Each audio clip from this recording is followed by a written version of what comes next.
with those pins. Right. And then you just, put the bolts back on. Right. Then on the outside, right next to your tire, you got these two pins. And now, this one has like a O-ring, and then this one's just like a regular pin. Right. That's probably from the last customer. You probably lost this ring, but this is what they normally use.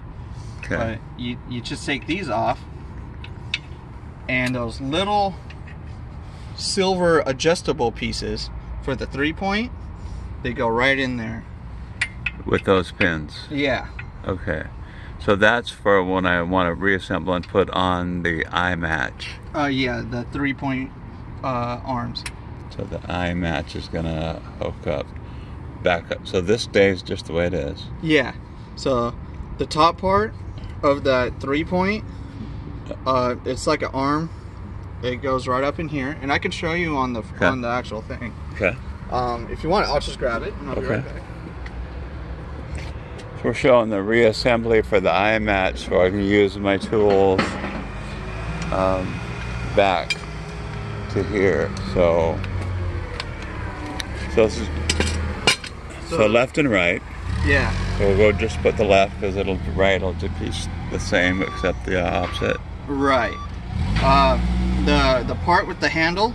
Yeah. On this arm is always on your right side. Yeah. It's the adjusting side. Okay. This long kind of thick tube goes right here on that 3-point. Slides right up in there. Yep. This long part is going to hook up right there where that bolt is.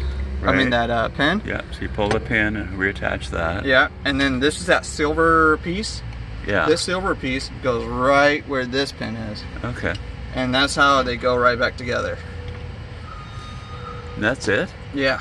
And none of the hydraulics. This is new. That's not gonna be in any of the way of the eye match. No, sir. Okay. Cool. So, and then like I said, the other side's the exact same way. Super simple. The last piece, which I'll grab, is your top link. The top link. Okay. So again, this is the power. This is the top one. This is one that reattaches. And this is your top link. Okay. So you got this flat piece. This flat piece goes right in these grooves. Normally people like to set it in the middle. If you set it high, it's going to come really high, and if you set it low, it'll stay real low. So I always just sit in the middle. That's like the perfect.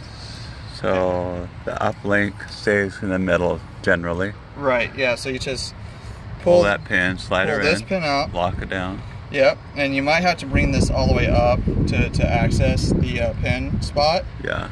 But it'll slide right up in there, and then you put the linch pin on, and that's the top link. And then you can use your little thing to hold it up.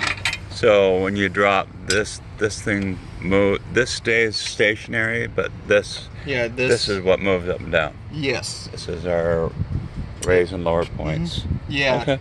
Yeah, they're called rocker arms. Rocker arms. Okay. Yeah. Okay.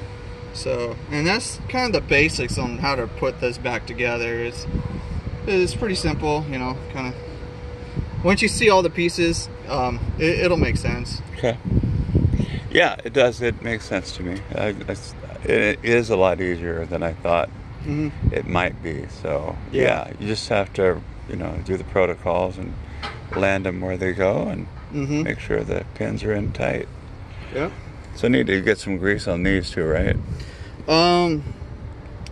You don't have to.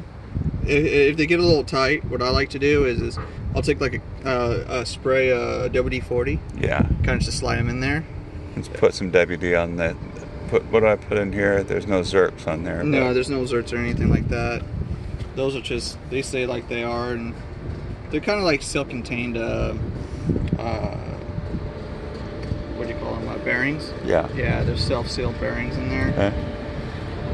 So, if you want, we can go to the process of putting it back together. Okay. All right, good. We're going to show the backhoe when it's just sitting there just like this, how it gets reattached. And it's really pretty easy.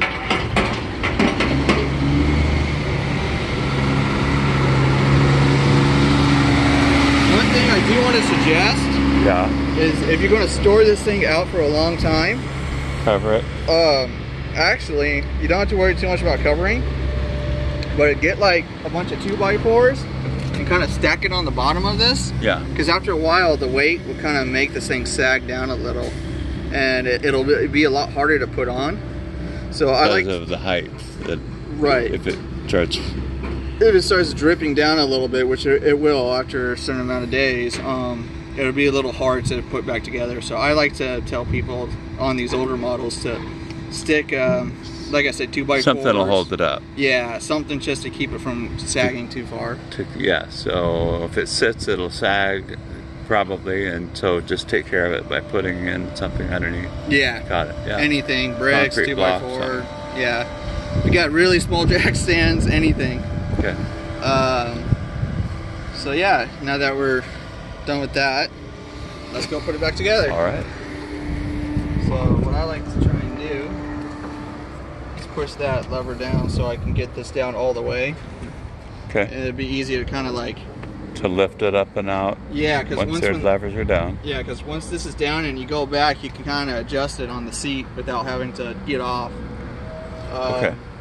So let's put it back together. All right.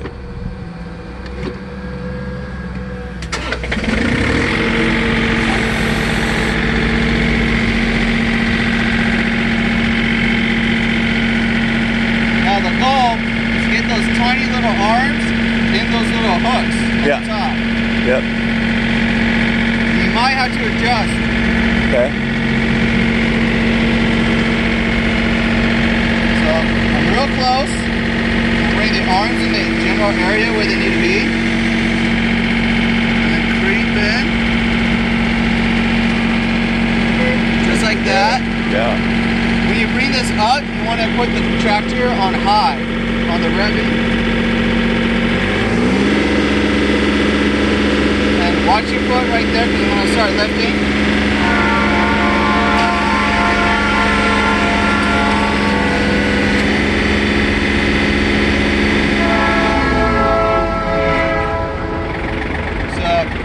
The arm's lifted up, but you're not all the way up yet. Right. So what you're going to have to do is you're going to have to turn off the tractor and put the lines back on for the backhoe. Okay. And I'll show you how to do that. Okay. So right now we're hooked up to the Power Beyond. The Power Beyond, yeah. Which operates. Yep. And this thing has to be hooked on for those little arms to move. So right. If you ever have an issue where these things aren't going up and down, it means this isn't pushed in all the way. So once this is hooked up, does that work anymore? No. Okay. That's what it makes this baby back. Okay. Yeah. Because the other, that does, so there's no control for that at all. Once you unplug it. Right. Yeah. Even if you're plugging it back into the backhoe. Right. All right. Got it. So what we do is this is the return side. So we put on the return side. Return side on the left. Yep. And it's a simple plug and push. Snap.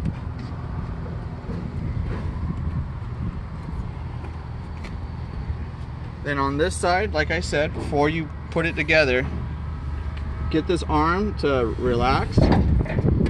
You know, put the bucket down, let it hold, take the weight off of it. Yeah. And then you just unplug it. And it's so that takes the pressure relief off, right? Right. So it's easy to plug it back in. Okay. Taking it out isn't too hard when it comes to pressure. Right. Putting things back on, it makes it a lot harder. Okay. And this is your power side. So you just take for this. The backhoe, that's your power side attach. Mm-hmm. And you just plug it right in. Just like that. Now we're at the point where we can turn it back on. Yeah.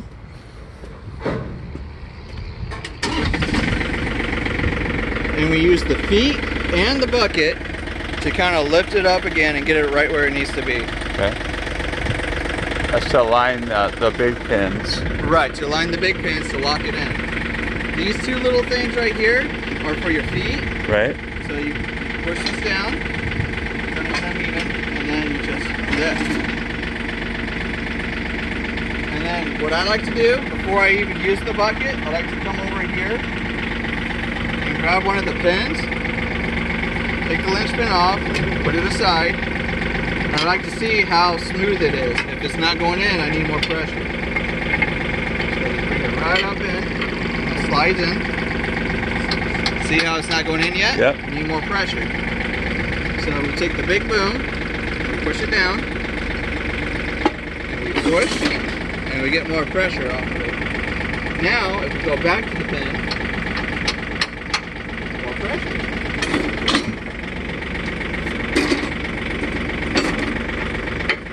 See? Now it goes in. So some of it was rocking the feet, right? Right.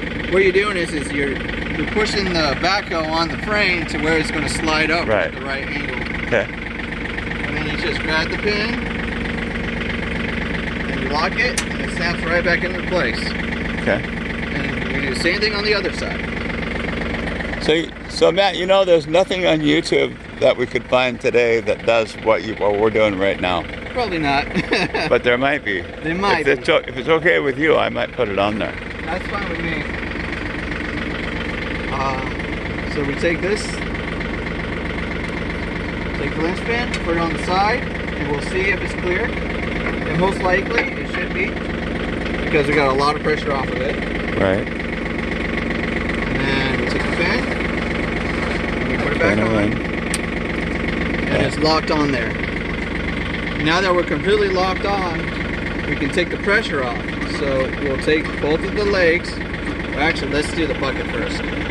We'll take the bucket, get that off, and then we'll take the feet, and we relieve the pressure off the feet. Now we can bring the feet all the way back up, and then the bucket all the way up. Bring the arm from the top part all the way in, and then we curl the bucket up, and then it's back on. If you're going to drive around without, if you're going to drive around with this thing on, make sure you unlock this top part and put this all the way down to this big arm. Because if you don't, it's going to wiggle around, it's going to move. And then once that's down, what I always like to do for safety is I put pressure on it. That way that thing's not going to jiggle. Okay. And that's basically how you put it all the way back on. So Matt, would you recommend that I get anything for these or not? I mean, right now I'm not operating any concrete or asphalt or anything. If you're not on concrete or asphalt, you don't need to get the rubber pads. I personally think it's better with just going straight on it if you're going to be in the dirt or the grass, because it has these little grooves in here to where it's really going to stick. Got the claw effect. Yeah, and when you are using the backhoe, you want to lift the tires up a little bit. So got it down, I'll bring it up just a itty bit. So the tires are kind of there, it's kind of on, but it's not completely. Right. And you got a lot of pressure on these feet. That way, when you're using the bucket and everything in the back, you're not gonna lose grip. So when if I use the bucket right now to lift the front end off for whatever reason, is that okay to do? Weight-wise for this tractor, to drive the nose down to maybe, and if I did that, maybe it would help me dig deeper on extension. I don't know. If you're on really uneven ground, I can see you start using the bucket a bit. But the way it is right now, where that thing's resting, that's counterweight for the whole tractor. So it'll be good the way it is now. So when I'm using the backhoe, when I'm set and using it, just put that thing down on the ground and let it rest. Right. Okay. That way it has all the counterweight in the back. Yeah. Okay. So what else should I be looking at or know other than now you got to learn how to use it? Yeah. Get comfortable. Yeah. If you want, we can go over the controls. That'd be pretty fun. Okay. So right here is your seat. In the back of your seat, you got a little relief thing, so you can bring it down forward. But what we're going to do is just bring it up, and it locks right in. You got a little stepping up. Is that owner's manual in there? Yeah, this is your owner's manual. So it's always with you whenever you need it. It's good to look through, and it'll tell you about like maintenance, you know, upkeep, stuff like that. Stuff to look for, safety. That is the lever for your lock. It's all it's there for. So if you're on the seat, then you've got some control over that. Yeah. Okay. I personally like to just use both hands. Thing's heavy for that little rod. But yeah, to get on, all you have a little stepping stool right here. Right. I like to grab the tire and the arm. Just kind of squeeze the way up. So the right side of the controls, that's going to control this arm and this bucket. So if you want it to go out, push it away from you. When you go in, bring it closer to you. Then left and right is? Yeah. When you go out on this side, it opens up the bucket. Inside, closes the bucket. The left side brings it up. And you can grab it. So you unlocked it. And so this will bring it down and up. So forward, you bring it down. Back, you bring it up. And what's really fun is if you go left, the whole thing goes left. Go right, the whole thing goes right. And you can work together with this. It's not just one stage. So if I want to go down, open up the bucket, take it out, maybe I want to turn, throw the bucket in, stuff like that. It all incorporates together. Do you have one of these at home? I actually don't. I just play with these things enough to know what I'm doing. I think the most I've ever used a backhoe is over at the playgrounds. You know, the toy playground ones? It's pretty close to it. So, when you're done, and you want to use this lock, you have to bring it back to the middle.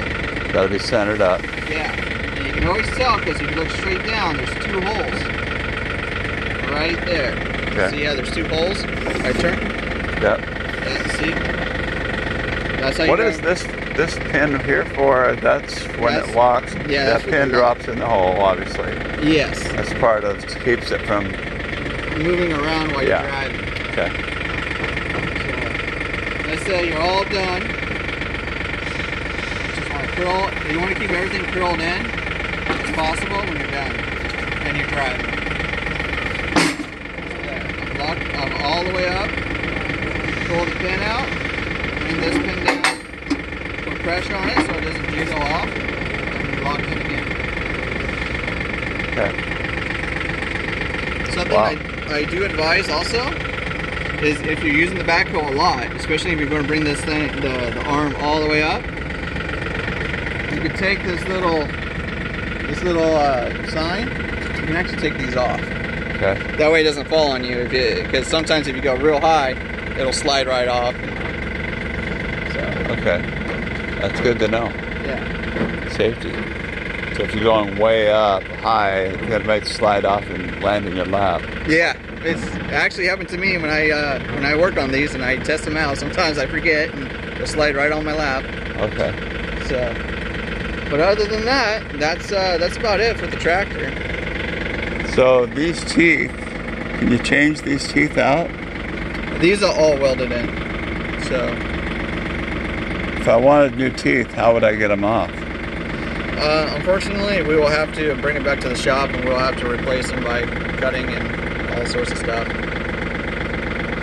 But these teeth will last a long time too. I haven't seen really a lot of these come in for teeth.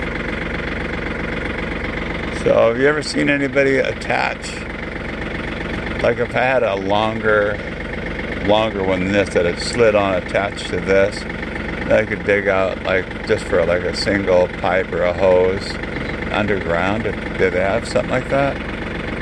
You would have to get with the salesman on different accessories or stuff like that. I haven't seen any yet, but I'm sure we have them. Okay. So, boy, where do you live? I live here in town, like a mile away from work. I might invite you over to if I ever need you, I'll call you. Yeah, I'm right here in town. What's your last name? Padilla. Matt Padilla? Mm-hmm. All right, it's Perry Rushton reporting with Matt Padilla on this tractor, the 3520. Great job, Matt. Yeah, you're welcome. All right.